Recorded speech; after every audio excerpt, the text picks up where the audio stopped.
इस क्षेत्र ने पहले भी सरकारें देखी हैं।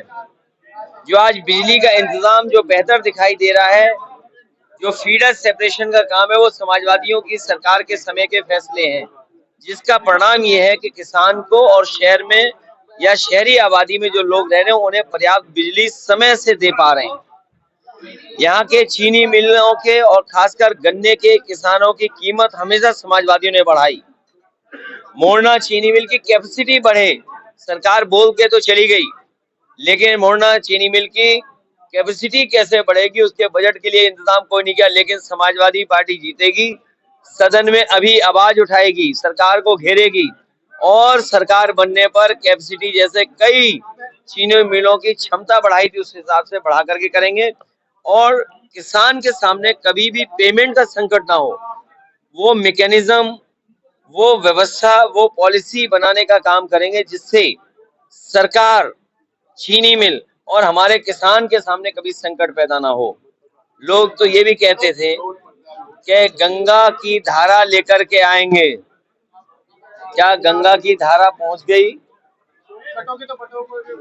देखिए, जो डिवाइड एंड रूल, डिवाइड की हिंदी जो है उसी से भारतीय जनता पार्टी ने नारा निकाला। जो नारा निकालने वाले थे वो आपस में बट गए और बड़े बड़े नेता उनके उस नारे से किनारा कर रहे हैं। उस नारे से कैसे पॉजिटिविटी निकालें, ये भारतीय जनता पार्टी की नकारात्मक सोच है जो जनता के सामने आई है नारे के माध्यम से।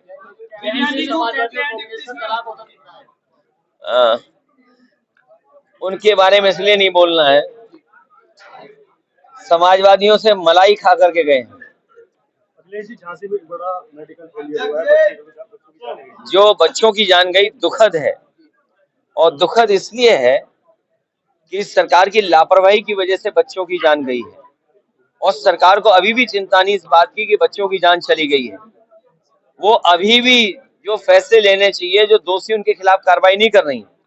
हमारे मुख्यमंत्री जी प्रचार में व्यस्त हैं, प्रचार कर रहे हैं, लेकिन जिस तरीके से स्वास्थ्य व्यवस्थाओं को बेहतर करना था वो नहीं कर पा रहे। पूरे प्रदेश की स्वास्थ्य व्यवस्थाएं खराब कर दी सरकार ने।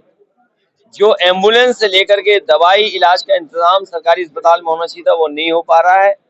उसकी दुर्दशा किसी ने बिगाड़ी है तो वो भारतीय जनता पार्टी की सरकार ने। डिप्टी सीएम ने मुस्लिमों पे निशाना साधते हुए मुस्लिमों को बिरयानी का तेज पत्ता बताया। डिप्टी सीएम डेली डपट खाते हैं मुख्यमंत्री से।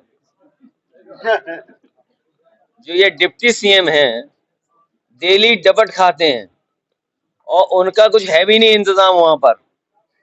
वो एक सीएमओ को हटा नहीं सकते, एक डॉक्टर के खिलाफ कार्रवाई नहीं कर सकते। आपको याद होगा मोबाइल पीछे पीछे चलता था, वो आगे आगे चलते थे, छापा मारते थे, कभी किसी पे कार्रवाई कर पाए?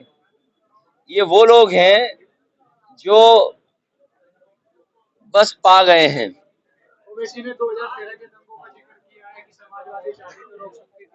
समाजवादी पार्टी हमेशा भाईचारा बना रहे, भाईचारा के पक्ष में है। ओवैसी ने बोला है कि अखिलेश यादव अपने परिवार का आरक्षण बढ़ाते हैं कि अपने परिवार के लोगों को ही चुनाव लड़वाते हैं। आखिरकार सबको घबराहट समाजवादी पार्टी की पीडीए के नारे से क्यों है? पीडीए से डरे हुए लोग हैं ये।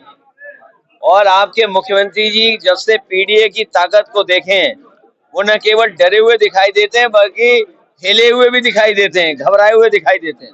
इसमें क्या होगा?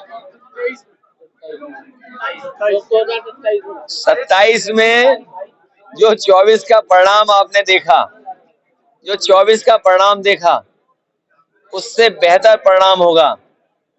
भारतीय जनता पार्टी की सरकार जाने वालों में से है, इनकी सरकार जाएगी। एनडीए नकारात्मक लोगों का गैंग है, उन लोगों का है जो स्वार्थी हैं। एनडीए उन लोगों का समूह है जो लूट रहे हैं, जिन्होंने पुलिस की व्यवस्था खराब कर दी 100 नंबर 112 करके।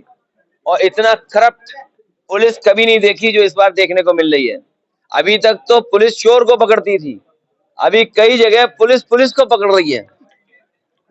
40 लाख रुपए का बैग पकड़ा गया, एडीजी जैसे अधिकारी को थाने में जाना पड़ा और उस थाने की कमाई सोचते हो क्या थी? 15 लाख रुपए प्रतिदिन।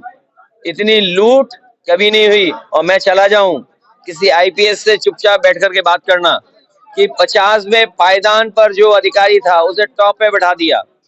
ये डबल इंजन तो टकरा ही रहे हैं, इनके डिब्बे भी टकरा रहे हैं, इनके डिब्बे के साथ साथ इनके नारे टकरा रहे हैं आपस में। और जो व्यक्ति 50वें पायदान पे था उससे ऊपर बैठाने का मतलब क्या है? कभी किसी आईपीएस से पूछे जाकर के कि अगर 50वें पायदान के आदमी को ऊपर बैठा देंगे तो उस पर क्या गुजर रही होगी। इसलिए धीरे धीरे वो लोग भी मिल करके मुख्यमंत्री जी की कुर्सी कैसे हटे उसके लिए सुरंग खोद रहे हैं। ये सरकार का पुराना तरीका है डराने का। सरकार आपके गठबंधन पर लगातार निशाना साधती है कि अखिलेश और राहुल में खटपट चलने लगी, क्या कहेंगे? ये ऐसी खटपट है जो उनकी खटिया खड़ी कर देगी।